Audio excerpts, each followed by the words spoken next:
Hello, and welcome back to Screen Sanctuary. I'm your host, Steve Chu. You can see that things have changed in our studio a little bit. We're switching up the format. This is sort of a reintroduction to our show. We still want it to be about movies and TV and pop culture, but we want to expand our horizons a little bit. You can see that from our table setup. We will be having a guest later on. I think we're still answering or asking some of the same questions. We want to explore the crossroads of Christianity and pop culture. We want to ask things like what it's like to consume pop culture as a Christian. And I want to examine what we do in our free time. That first part about consuming pop culture as a Christian, I want to ask things like, is it okay for us to watch TV or watch movies as a Christian? Is there a limit to how much we should be watching? And what are the dangers of some of those things? And when I ask about what it's like to examine what we do in our free time, I'm asking, outside of all our church-related things, outside of your Bible studies and personal devotions and quiet times, what are you doing for rest? Are you always walking and talking with God, or do you, like so many of us, sit down and watch TV at home from time to time? And if you're watching TV at home, what are you watching? Why are you watching it? What do you enjoy about it? These are all the questions we want to ask, what we want to talk about. But I want to spend some time also talking about what I'm watching, what I'm enjoying, and what means a lot to me. I saw in the news this morning, former Vice President Dick Cheney passed away. He was the Vice President to President George H.W. Bush. That's from 2000 to 2008. I was pretty young when they were in office, so I can't talk a whole lot about the politics then. But seeing as this is a pop culture podcast, if you've seen the movie Vice that came out a few years ago, that might be a good insight into what he was like or what some of those years were like. I think Vice is an interesting one to talk about too. Directed by Adam McKay. He was a longtime SNL writer and a writing partner with Will Ferrell. And together they made some of the classic comedy hits of the 2000s. We're talking Anchorman, we're talking Step Brothers. But then somewhere in the, 2010s or so, he took a turn into more, let's call it, political or current events related movies. He made things like The Big Short, and then, of course, Vice, and most recently, Don't Look Up. And so he's an interesting one. I don't love all his movies. I think Anchorman and Step Brothers are particularly important to me and people of a certain generation. Don't Look Up, I didn't love as much, but I did enjoy The Big Short. So if you're interested in these sorts of movies, maybe check out Vice, maybe check out Adam McKay's other things. I'm just sad because he and Will Ferrell don't work together. I think a couple years ago, Ferrell gave an interview saying that they'd both hurt each other's feelings and hadn't made up, but someday, hopefully along the line, they will make up and they'll make funny movies together again because we do miss them working together. In terms of what I've been watching recently that I'd like to talk about, let's see. This past week, I finished up the latest season of Slow Horses. If you haven't heard of Slow Horses, I consider it the best TV show ongoing right now. I know that's a big statement, but I really enjoy it. Slow Horses has been on the air or has been on Apple TV Plus since 2022, and they're already five seasons in. Slow Horses is about an MI5 unit, that's British intelligence, mostly dealing with domestic issues. It's about a unit of MI5 where all the screw-ups go, and so all your rejects and people who've made terrible mistakes, and they're led by a man named Jackson Lamb, starring Gary Oldman. Gary Oldman, who you might remember from the Dark Knight trilogy, Christopher Nolan's 3 Batman movies. He played Commissioner Gordon in those movies. Here he plays an older spy who farts a lot, curses a lot. His favorite, the thing he says most throughout the series is a curse word I can't really repeat on here, but basically he's telling all his employees to F off all the time. I find it hilarious, and it's intense. It's got all your spy stuff. You know, it's not James Bond traveling the world action stuff, but in terms of its smarts, its espionage, its drama. I think it really does it well. And even though it's 5 seasons, it's only 6 episodes each. I think it's really easy to get into. And I'm happy with their formula, and I'm always satisfied with every season. So if you're looking for a new show to watch, I would recommend Slow Horses very much. I've seen a few movies recently that I've enjoyed as well. You can see here, if you are a big movie podcast person, my most watched or most listened to podcast is called The Big Picture, hosted by Sean Fennessy and Amanda Dobbins. And if you do watch it or are aware of it, you'll know that Sean Fennessy is a big advocate and proponent of physical media. And so I've been, converted to the church of collecting physical media. I want to get into 4K Blu-rays, UHD, all that stuff. And so I have a membership with the Criterion channel, and twice a year they have a big flash sale, 50% off for one day. And I thought I would kind of go big this time. And so I went and purchased like 15 of these. Let's call it a fiscally irresponsible decision, but I went and got a bunch. I didn't have a chance to bring all of them today, but 4 movies that I planned. Well, 2 of these I saw in the last couple days. I watched This Is Spinal Tap, sort of the original mockumentary. Really great. Always have fun with it. And of course, The Princess Bride. This is Spinal Tap, and this is The Princess Bride. Really nice collectible cover. If you were an 80s child, which I'm not, I'm a 90s child or 2000s child, but I know people of a certain age really love this movie. And I remember watching it as a kid. I didn't think much of it, but I know that people were talking about it a lot over the years. Still a good watch. Still enjoy it. Nice to have on 4K. And 2 more that I plan on watching very soon. You've got Punch Drunk Love, directed by the great Paul Thomas Anderson, or PTA. He, of course, directed what I've called the best film I've seen so far this year, 2025, in One Battle After Another. The one I've been trying to recommend to anyone. If you like movies, or you care about movies, or even if you don't, this is the best movie of the year, One Battle After Another. Punch Drunk Love is something he directed in the early 2000s. Yes, that is Adam Sandler, who you know for his comedy, but also has shown dramatic chops and was the first. This was probably his first time doing so. I love this movie a lot. It's very near and dear to me. Every movie Paul Thomas Anderson has directed is a banger and a classic and an awesome movie. I think hardcore fans don't rate this as highly as some of his other ones. Obviously, There Will Be Blood, probably one of the greatest films of this century, and other things. But I like this one a lot. I would give it a chance. It's only 90 minutes long, and now that I have it on 4K, really look forward to watching that too. Another movie by a great, I guess you could call it artsier director, who's filmed so many great things, but this is a personal favorite of mine. This is In the Mood for Love by the Hong Kong director Wong Kar-wai.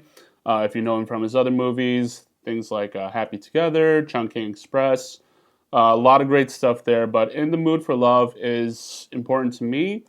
I saw it for the first time in college. I was taking a class on East Asian films, and we saw a whole bunch of things, and I spent most of that class asleep.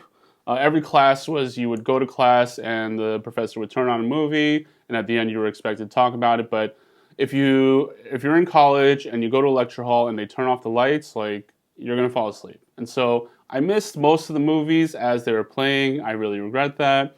But the good ones I managed to watch after because I still had to write essays about them. But I remember staying awake for In the Mood for Love. That was one of the screenings I actually stayed awake for, and it just left a really deep impression on me. It was colorful and vibrant and moody and emotional, and I guess stories of like unrequited love just really have an impact on me. And so if you haven't seen this, highly, highly, highly recommend it. Really looking forward to watching this one also in 4K. I know I sound like a crazy man. I know this is the streaming era. Everybody's just like, I'll go on Netflix and watch something. But if you want to see things the way they're meant to look. And I know that watching at home might not recreate the full theater experience, but if you've got a decent sized TV and decent enough sound, and you care about the way things look, and you hate that streaming doesn't look that good and doesn't sound that good, and it's entirely dependent on your internet speed, and you'd rather have it. And a lot of these, like these, you'll see a badge saying it's director approved. He's seen it for himself. The reformatting to digital, and they like the colors and everything. You know that this is as close as you'll get to a full screening in the theater, and so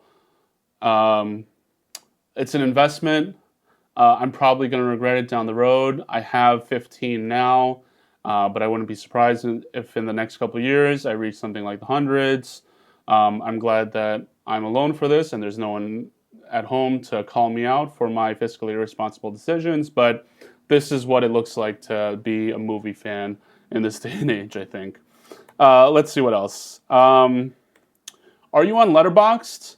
Letterboxd is sort of, I guess, like social media for movie lovers. You can keep track of all the movies you've seen. You can log them. You can rate them. You can connect with your friends, see what they've been watching, leave reviews, things like that. And so this has been good for me. I guess it can be embarrassing if you have terrible film choices, but it's a fun way to keep track of what you've been watching, especially if you have a bad memory like I have been recently. But I can see everything I've watched recently. I've got The Princess Bride on here. I've got Spinal Tap on here. Last week I rewatched Mad Max Fury Road. To call back to the Big Picture podcast, they've been doing a long series of the 25 best movies of the century. So 25 of the best movies of the last 25 years. And Mad Max and In the Mood for Love are both on there. And so after they did Mad Max, I really wanted to watch it again. Really wish I had that in 4K. It's a beautifully shot movie. It's so loud and powerful. I love it. 5 stars from me. If you have a chance to rewatch it, it is on Netflix. We don't love the streaming, but if it's there, it's available, and you have it, go ahead and rewatch that. I saw Tron Ares in theaters. Tron Ares. What can I say about Tron Ares? Tron was a classic. It came out before I was born, but I remember watching it at a young age and being, enthralled by it and enjoying it. Tron Legacy, that one came out 10, 15 years ago. Wasn't as good, but I remember enjoying that one too. And so I had, I guess, decently high hopes for Tron Ares. Pretty good cast, I guess, depending how you feel about Jared Leto. Greta Lee from Past Lives was in it, and, we, as fellow Koreans, have high hopes for her. But Tron Ares, wow, what a bust. I gave it 2 stars on Letterboxd. Really wasn't happy with it. I thought it was really boring. The music was great.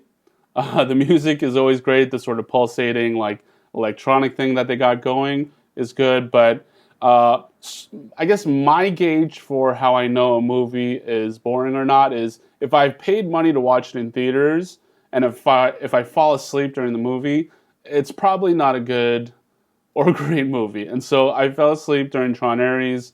I'm really sorry. I know some people worked really hard on it, but I did not enjoy it. 2 stars from me. That same day, I also saw Roofman. Roofman, the latest movie by Derek Cianfrance. If you've seen movies like A Place Beyond the Pines or Blue Valentine, this is a movie based on some actual events. There was a guy who robbed McDonald's. He would climb into the roofs of McDonald's locations and rob them. And then when he was on the run from the police, he decided to live out inside a Toys R Us for 6 months. Sort of a really cool look at a story of real events. It's starring Channing Tatum and Kirsten Dunst, both really good in it. I think I liked the premise of it, and most of the execution. It sort of lost me a little at the end, but I think overall good watch. I would imagine for most of our viewers, again, in this day and age where everyone prefers streaming, you might not want to invest in the time and money to go watch it in a theater, and it probably won't be there for much longer, but I think when it comes out on streaming, a worthwhile watch. I gave it 3 stars on Letterboxd. I think it's a perfectly good couple of hours to spend, and if you like that sort of thing, please go ahead and try it. That's what I've been watching lately, movies and TV-wise. As always, if you have any recommendations or anything you'd like me to talk about, I'm more than happy to do so. I guess one more note about this new format. We're not totally getting rid of the old format.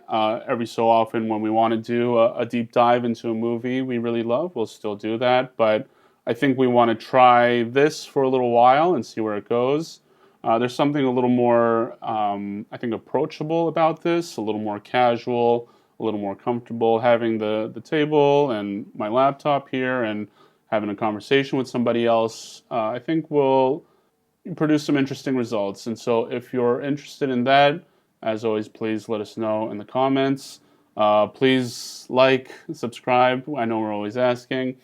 Please just say something, anything, even if it's just, hey, I really like this movie you talk about, or hey, can you shut up about Star Wars? I really hate it. Any sort of feedback is welcome at this point in our YouTube life. And so please, if you're watching and you enjoy or you don't enjoy, just let us know. It'll give us some direction for the future. We're going to take a short break, and then we'll have our first ever guest on. We're going to talk about some movies and TV shows and what rest is like for him. So we'll see you very, very soon. Welcome back to Screen Sanctuary. We're here with our first guest, Pastor Jinwoo Kim. We go back quite a little bit. He worked at a church that I grew up in Flushing, New York. I was a young student, and he was a pastor then. We were in separate ministries, so we didn't cross paths too often, but we knew each other then. Years later, after I became a pastor, we were both pastors in the same area. We reconnected, and we've been working together on various projects like this for the past couple of years now. Really glad to have him here on the show. I'm going to let him introduce himself for you all. 네, 반갑습니다. 이렇게 스티브 목사님과 함께 같이 겹치는 사역은 없지만 그래도 같이 농구도 하고 노는 거는 계속 겹쳤던 것 같아요. 그리고 이렇게 요즘 흥행하고 있는 쇼에 불러주셔서 제가 영광이고 저는 더 웨이 캐스트라는 크리스찬 방송 사역을 몇 개월 전에 시작하게 되었어요. 근데 그 걸음에 스티브 목사님도 초대해서 지금 함께 걷고 있습니다. 우리가 어디로 걸어갈지, 그리고 바라기는 그 길이 하나님 나라를 향하는 길이 되기를 소망하는 마음으로 이 자리에 왔습니다. 반갑습니다. For all you watching, we will be going back and forth in English and Korean, and so whatever language you're comfortable in, I hope there's enough subtitles for you. I hope it's not too confusing. The flow of our conversation. Normally, we just speak in Korean together, but for the purposes of the show, I'll be speaking mostly in English, and he'll be speaking mostly in Korean. We ask that you follow along best you can, but I think it's appropriate for, I think the goal of our channel, beyond Screen Sanctuary and thinking about the Waycast in general, we want it to be focused for Koreans living here in America, right? Whether they were born here like me or where they emigrated like you, sort of the cultural crossroads and the nature of conversation and language and where that all meets and the way we can find shared interests in things like movies and TV shows. And so I think this is a great first conversation to be having on the show. I sent you an outline of general questions and things to think about. But I guess the big thing for us that I wanted to start with as pastors, something we talk about all the time, especially when we go to pastoral or ministry-related retreats or conferences, they're always talking about Sabbath and rest. And I got to reiterate this. Obviously, we do our devotionals and we do our quiet times and we have our Bible studies and things like that. But Are you sure? yes, we do. Okay. Outside of all that, I'm wondering, and I'm always wondering, well, what are pastors doing outside of that? Like, is every pastor 100% giving all their time to first their church work and then all their personal devotions, or are they spending time, sitting on the couch watching TV? Mm-hmm. And if they're sitting on the couch watching TV, what are they watching? What do they enjoy? Why do they enjoy it, right? Is this life-giving for us? Is this meaningful for us? Is this important for us? And so really, first question, really broad, really general. what do you do when you rest? 뭐 똑같은 것 같아요. 예, 보통 가면 특히 썬데이에 모든 일정이 끝나고 집에 가면 소파에 앉아서 라면을 먹는 걸 우선 제일 좋아하는데 라면을 먹으면서 보는 거가 뭉쳐야 찬다를 저는 봅니다. 뭉쳐야 찬다.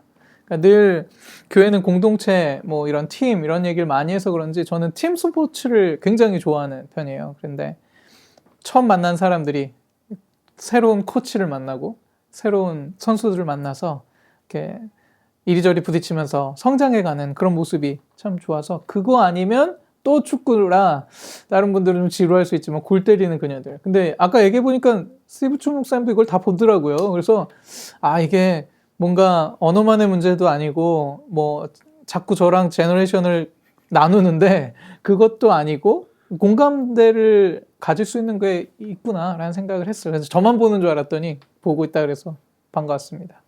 Yeah, for those who aren't familiar with Korean variety shows, these are two of the shows I do watch.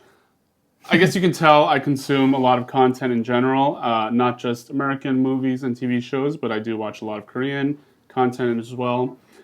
Sort of a personal thing for me, I guess. Somewhere in my 20s, I thought that I wanted to be more in tune with the Korean part of my identity, and so I started watching a lot more Korean TV shows, dramas mostly, and then I got into variety shows. And so even now, all these years later, even though I'm only a couple years out of college, I do still watch a lot of dramas, and I do watch a lot of variety shows. These two shows you just named are on my weekly slate. Actually, the first one, if you are on Netflix, I do believe they show it translated. I think it's called like Gentleman's League or something, which is just a terrible translation 몰랐네요. of it. And it's like, I think, poorly edited and reformatted for Netflix. But if you do like soccer at all, which we do, it is a fun show. I got into it in the first season, I think for the same reasons. I liked that athletes from other sports were trying this new venture. And I think in the first season, it was all retired athletes, which that's really far away from me in my young age. But the idea that even at that age, you wanted to try something new and challenge yourself to learn a new sport, I thought was really interesting. I think it lost track of that over the years. The last couple of seasons, it's all about people who played a lot of soccer when they're young and they were really good. Because if you watch the first season, all these old athletes are really terrible at soccer. And so the level of play is like really tough to watch. Like they don't understand the basic rules. Like they're missing all their shots. But there was something fun about that. I think it's lost some of that flavor. But the soccer's much better now, which I think I enjoy. I think that's probably what you enjoy too. The other show is interesting too. It's all female players, and they also all come from other walks of life. They're all mostly celebrities. You've got actresses, models, singers, things like that. 좀 더 그래서 감동이 있지 않나 싶은데 이쁜 사람들도 많이 나오고 그렇죠? 뭉쳐 찬다보다는 좀 그것뿐만 아니라 전혀 다른 진짜 운동에 관계없던 사람들이 축구를 해가는 성장 드라마가 좀 부끄러운 얘기지만 가끔 눈물도 흘리는 골 때리는 그녀들. I don't understand that at all, but I'm just kidding. No, there is a lot of drama, there's a lot of tension, and same thing, when they first started playing, the level of play was god-awful. Like, they really didn't understand the rules, and they were all over the place, and especially, like, we're getting really into the soccer. I guess, like, the bodily awareness, like, they'd be running after the ball, and they didn't see somebody coming, and they just smash into each other, and people got hurt, like, really terribly, but over the last few years, they're really learning to play and getting really good, and it's really fun to watch. And so I'm glad you brought these up because I really enjoy watching them too. Are you watching any other Korean shows right now? 뭐 스티브 목사님 또 얘기하는 건 아닌데 나는 솔로라는 것도 좀 봅니다. 네, 나는 솔로는 아니에요, 여러분들. 저는 솔로는 아닌데 지금 솔로들이 갖고 있는 어떤 그런 연애, 그 만남 이런 다이나믹이 굉장히 오래전에 저는 잊혀졌었는데 아 이렇게 요즘은 대화하고 내 좋아하는 감정을 이렇게 표현하는구나. 또 거기 보면 또 사실 아픔과 좀 슬픔을 가진 돌싱들에 대한 이야기도 있거든요. 그런 기수도 있어서 그런 분들 보면 또 자녀를 향한 사랑, 그러니까 싱글 패런츠로서 어떻게 살아가고 있고 이런 스토리들이 각자 다른데 그런 게 조금 간접 경험, 또 스토리로 다가오지 않나. 그리고 주위에 있는 아직 많은 또 싱글들을 위한 희망을 저도 어떻게 전달할지 좀 보면서 배우는 것 같아요. 네. 스티브 목사님 때 보는 건 아니고요. 네. Yeah. I didn't get into this is a show I do also watch. I didn't get into it I think until last year or the last couple years. I think I avoided it for a while because sometimes dating shows and dating varieties make me a little sad and lonely, but at the same time, as soon as you start watching them, you can't help but be immersed in what's happening. I think you mentioned something about wanting to be hopeful for the single people around you. Hopeful is nice, but I'd much rather you introduce me to nice Christian women. Then I'd be a lot more hopeful. Preferably women who are okay with people who are into physical media and support my fiscally irresponsible habits. But yes, it's a fun show. How would I describe the format? They bring on 얼마나 나오죠? 한 10명, 12명 그 정도? Yeah, around. Yeah. Right, 10 to 12 singles, right, 5 men or 6 men, 6 women, and they're I mean, you've seen dating shows, you know the format, but it's fun. It's a lot of fun. A lot of people watch it. I do enjoy it. Anything else do you watch any Korean dramas, or what was the last one you saw? 요즘 드라마를 끊었어요. Is there a reason why? 왜냐면 저는 이렇게 스킵해서 보는 스타일이 아니에요. 한 번 보면 쭉 봐야 돼서 시간이 너무 많이 걸려요. 그러니까 제 아내랑 굉장히 보는 스타일이 달라서 따로 봅니다.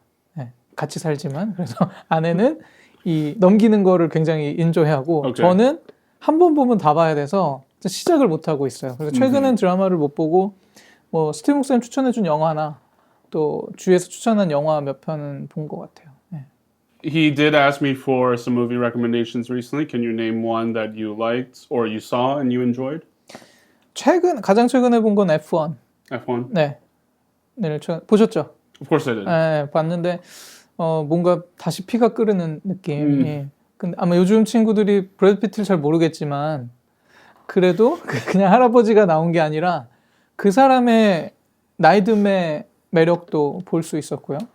또 영화에서 보면은 이걸 스포를 해야 될지 모르겠는데 그래도 서로 경쟁하는 듯 하지만 서로 우승할 수 있도록 돕는 어떤 그 드라마가 좀 요즘 보기 힘든 감동이었던 것 같아요. 그러니까 나이 든 사람이 젊은 사람들을 우승시켜주거나 혹은 이제 막 피가 끓는 막 미디어 타고 싶고 인기 많아지고 싶은 젊은 친구가 나이 든 사람을 다시 한번 그 우승할 수 있도록 서포트한다? 이런 개념이 내가 살면서 얼마나 많이 봤을까라는 생각을 해보니까 참 귀하다라는 생각을 했어요. 그래서 아까 제너레이션 얘기를 자꾸 하게 되긴 하는데 달라도 팀이 될 수 있구나. 그런 느낌? 그리고 Just like us. 예.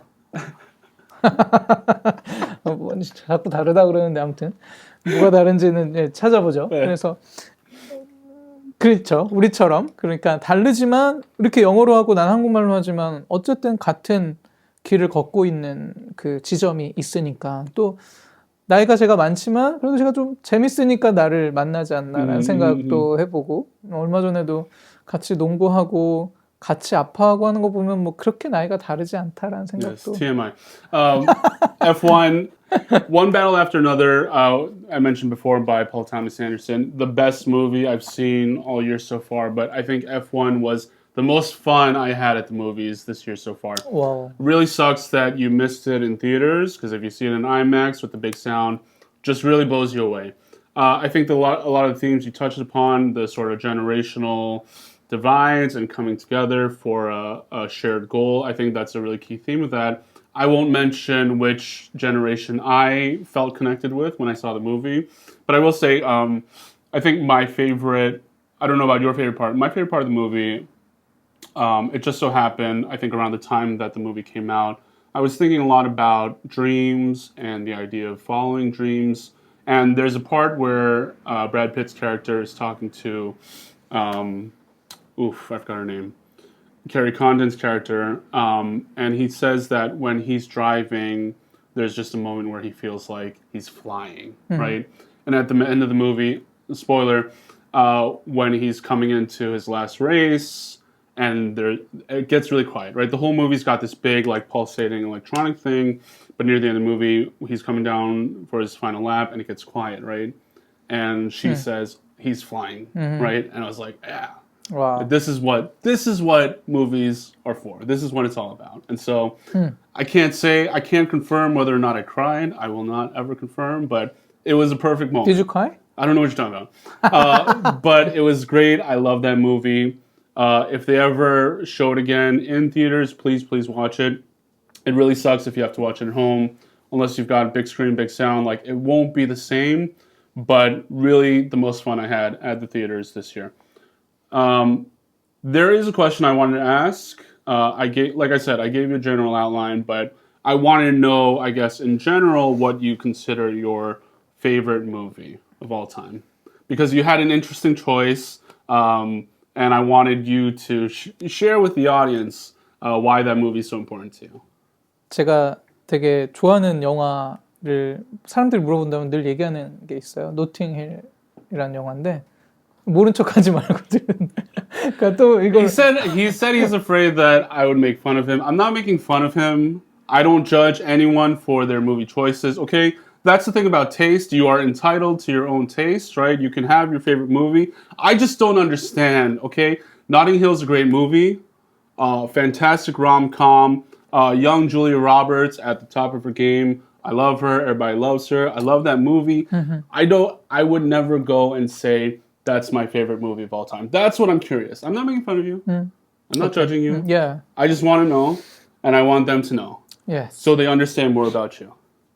And if they want to judge your movie taste, that's up to them. We don't judge. I don't judge. But we want to hear why.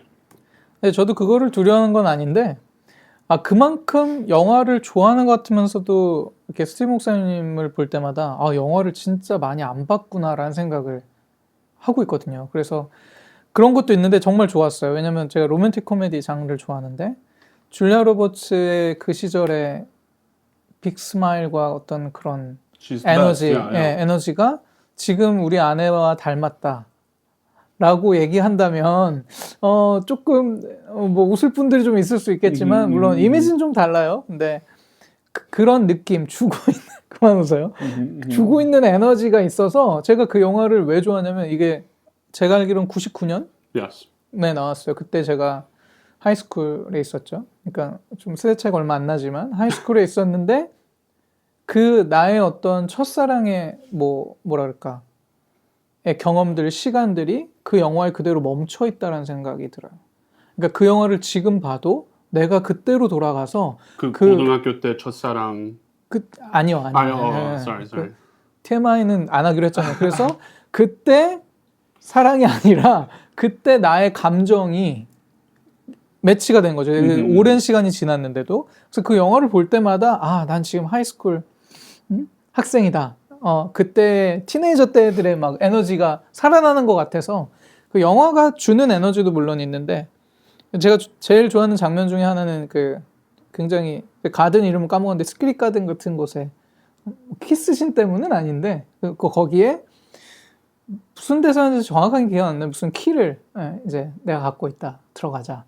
뭐 넘어가죠. 넘어가다 넘어지기도 하고 막 이런 그 장면들이 갑자기 생각나면서 아무도 모르는 특별히 지금은 뭐 맨하탄에 살고 있는데 나만의 어떤 시크릿 가든을 갖고 싶다라는 열망이 좀 더 살아나는 느낌도 있어요. 그래서 복잡한 우리가 이렇게 삶을 살아가지만 어쩌면 이 시간이 보는 사람들에게는 또 그런 내 추억과 내가 의미를 뒀던 그 시간으로 돌아갈 수 있는 그 영화의 힘이 아닐까라는 생각을 하고 있어요. So if I'm understanding correctly. 제 아내가 줄리아 로버츠 닮았다 이런 건 아니고. Okay, that was the first thing you said, but okay. So it's not that. So you're stuck in 1999 is what you're telling me. No, I get it. Yeah. It's sort of 그때 몇 살이었죠? 2, I think. 2 or 3 years old, maybe. Plus 5 or 6. My reading of this movie, I mean, it's a dream love story, right? A perfectly ordinary guy who runs a travel bookstore, which doesn't even make sense anymore, right? But he runs into a famous Hollywood actress, right? It's a it's a less than 1% chance of it happening. But this sort of dream come true 그 부분도 그쵸. 네, thing, 맞아요. right? Am I correct in understanding? Right, is that what you thought about love and meeting a perfect girl? At that age, and I guess that happened for you later on in life, right? And so you're recalling those dreamy feelings and the dreamy quality of that movie from that era. Is that sort of in line? 예, 맞아. 그 부분도 있어요. 왜냐면 진짜 얘기했듯이 전혀 다른 두 사람이 만났잖아요. 그 북스토어를 최근에 우리 교회 멤버가 가서 제가 그 영화를 좋아한다는 걸 알고 거기 토트백을 사왔어요. 내가 가보는 곳도 아니지만 영화가 주는 힘이 대단하다. 내가 꼭 그 거리를 걸은 것 같고 네, 내가 그 스토어에 갔다 온 것 같으니까 그것도 사다 달라 이렇게 얘기할 수 있잖아요. 안 가봤지만. 그래서 그런 이루어질 수 없는 사랑이라는 게 있을까? 또 하나는 그 타이밍은 아무도 모른다. 내가 만들 수 없다. 그런 생각도 그 영화 통해서 늘 했던 것 같아요. 언제 어떤 일이 일어날지 모른다. I think I just want to say another thing about rom-coms. Again, I'm not some like movie snobs. I'm not like some movie snob where, only the greatest movies of all time go on my favorites list. You're perfectly entitled to have favorites. And I love a good rom-com. I don't go for high concept ones. I don't go for crazy plot twists. I like a good cheesy romance. Two people meet cute and fall in love, and there's great chemistry. Like, that's all I want from a good rom-com. And Notting Hill absolutely goes up there for me. Would I put it in my favorite movies or best movies of all time? No, probably not. But it is a fantastic example of what a good romantic comedy should look like. And I'd say we've had precious few in the last few years. I can't remember the last time I saw a really good one that I really liked, that I felt good about, that I would recommend to other people. While we're on the topic of rom-coms, any others that you might recommend for our audience? 또 아마 휴 그랜트가 나오죠. 러브 액츄얼리라는 영화. 또 기억에 남아요. 네, 그래서 그거는 어떤 장면 제가 조금 약간 오래돼서 그런데 그 아마 히드로 공항 장면이었나? 사람들이 만나고 헤어지는. 그러니까 저는 공항에 갈 때마다 약간 그런 감정에 좀 빠지거든요. 그러니까 저도 이민을 오면서 수없이 가족들과 허그하고 또 새로운 땅을 향해. And the camera's going around you in circles.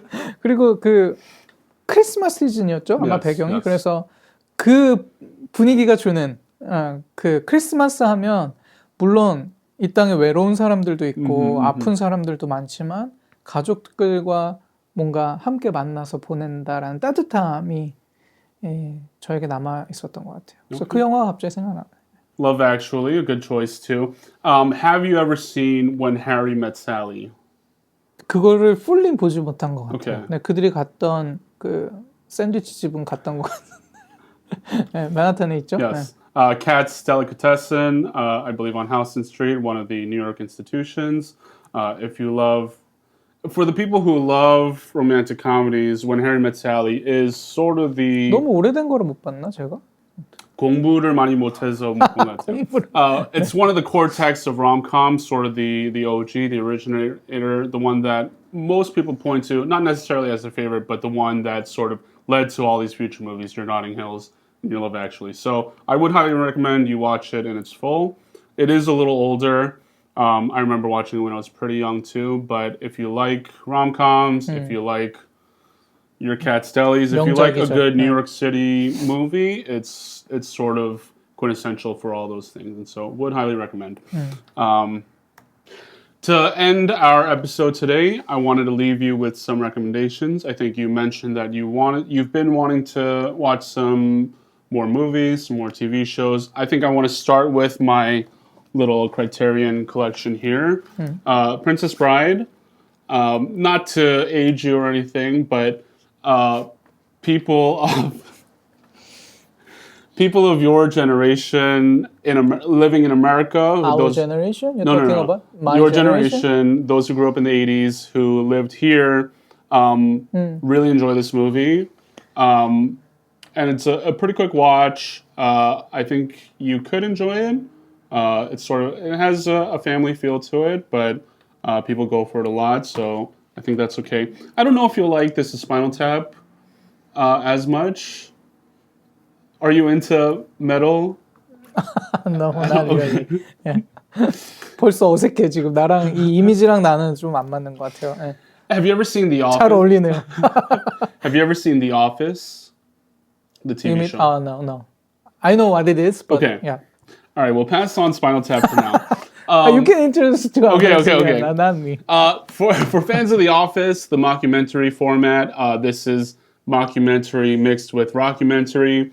A rock band on its last legs, going through a tour sort of aimlessly, trying to figure out what direction they're going in, if at all. Features one of my favorite movie moments of all time, where he's introducing a guitar amp he's built specially or had customized for himself, where the knobs go up to 11 because he believes that they're louder. And the guy shooting the documentary says, why don't you just turn them to 10 and make them louder? And he just says, but these go to 11. And 11 is my favorite number. I'm planning to get that 11 guitar knob tattooed on me someday. And so this is an important movie for me. It's a fun little watch. Also not too long a movie. So, give it a try if you want. I enjoyed it a lot. I'll try, yeah. In the Mood for Love. If you could share, before when we were talking off the camera, you mentioned the Korean title. If you could just repeat that for the audience. 화연영화. And the director's, in English, we call him Wong Kar-wai. In Korean, I believe it's Wang Kar-wai. Right. Have you seen any of his other movies? 너무 오래전이라 기억이 안 나는 것 같은데 저는 지금 봤는지 안 봤는지 좀 헷갈리네요. Okay. One of the great Hong Kong directors, if not the greatest. 맞아요, He's got a really distinct flair and artistic style that I enjoy a lot. This one I highly recommend as well. Punch Drunk Love. From when we talked about movies, I don't think you've seen any Paul Thomas Andersons, but I think this is a good place to start. Some of his movies, things like The Master and There Will Be Blood, sort of big, epic, heavy things, not as maybe approachable for a casual movie fan. This one's a sort of an easier entryway, 90 minutes long. Adam Sandler, everybody knows. It might be strange to see him not in a comedy role, but if you're interested in seeing what he's able to do in a dramatic movie, really, really good in this. So I would recommend. In terms of other movies, I would recommend if you watch Punch Drunk Love and you decide that you like it, and you want to see more Paul Thomas Anderson, like I keep saying, I've said it once, twice, thrice, One Battle After Another, best movie of the year so far, probably will be, deserves all the awards. I think it's still in some theaters, so if you have a chance to watch it, highly, 100,000% recommend. Really important for our times, just really almost perfect in the way it's put together. Amazing cast, amazing direction. If you love movies, if you like movies, if you're interested in seeing what great movies should look like, this is the one. What do you think? 우선 스티브 목사님 만난 게 저에게는 영화의 눈을 좀 넓혀주는, 또 같이 영화도 한번 보러 가서 진짜 그 영화를 어떻게 봤는지 좀 나누면 좋겠다라는 생각도 들고요. 꼭 영화는 아니지만 사실 저희가 추천까지는 아닌데 혹시 시간이 남으면 싱어게인 지금 시즌 4를 하고 있어요. 근데 저는 그거를 왜 보냐면 어게인이라는 단어가 굉장히 주는 희망이 있는 것 같아요. 그러니까 누구나 노래할 수 있다라는 것도 좀 감동적이고, 늘 그런 개인의 정말 아무도 모르는 사람부터 유명했지만 잊혀진 사람들, 아무튼 다양한 사람들이 나오는데 그 노래를 들으면서 자신의 이야기를 저렇게 많은 사람들 앞에서 할 수 있을까? 그 용기 자체가 도전이 되는 것 같아서 혹시 시간이 되면 Sing Again 4도. I'm already watching it. You can already tell that. Yeah, I watched probably. 누가 제일 인상 깊었어요? 지금까지 중에? 자두 아닐까요? 진짜 온 국민이 다 아는 노래라. 숨소리 진짜 안 보시는 게 없네요. 거의 다 섭렵하고 있는데. I think I probably have a problem. I think I probably watched too much. I need to cut it down just a little bit. But yes, it's a fun show. If you like your music shows, your music variety, definitely a good watch. 자두는 진짜 반칙인 것 같아요. Yeah. 난 그거 나오면 안 됐었는데. Of course. 근데 왜 나왔는지 그 스토리가 Yes. 저한테 왜냐면 자기가 원하지 않는 장르를 여태까지 불러왔다는 게 굉장히 충격이었고 Yeah. 근데 원래 하고 싶었던 장르를 하고 싶다? 너무 기대되는 거예요. 그러니까 평생 어쩔 수 없이 뭐 돈 때문에든 아니면 뭐 회사 때문에 계약 때문이든 자기가 원하는 장르를 안 불렀는데 저 정도면 와 내가 원하는 장르를 부르면 어떤 노래를 부를까? 자두. 저는 그 휠체어 타고 나온 네 얼마 전 교통사고로 앉아서 노래를 하는데 와 거기도 진짜 감동 포인트가 많았던 것 같아요. 실력도 실력인데 그 긍정의 힘이 확 느껴져요. 내가 손이랑 노래할 수 있으니까 하겠다. 와, 저 같으면 포기하지 않았을까요? 네. 그렇게 큰 수술을 하고 아무튼 대단한 분들이 목사님도 그렇고 우리 주위에 많다라는 생각도 하게 돼요. I hope you see what our 다 봤네. I hope you see what our viewing choices and our recommendations say about ourselves and about each other. Hopefully, next time, if you get a chance to come on, you'll have seen at least some of these things, and we can talk about them more. But you know, we look forward to having more conversations about what we're watching, what we're enjoying, how we're resting in our free time. But it's been great talking to you, and hope to talk to you again soon. 네, 고맙습니다, 목사님.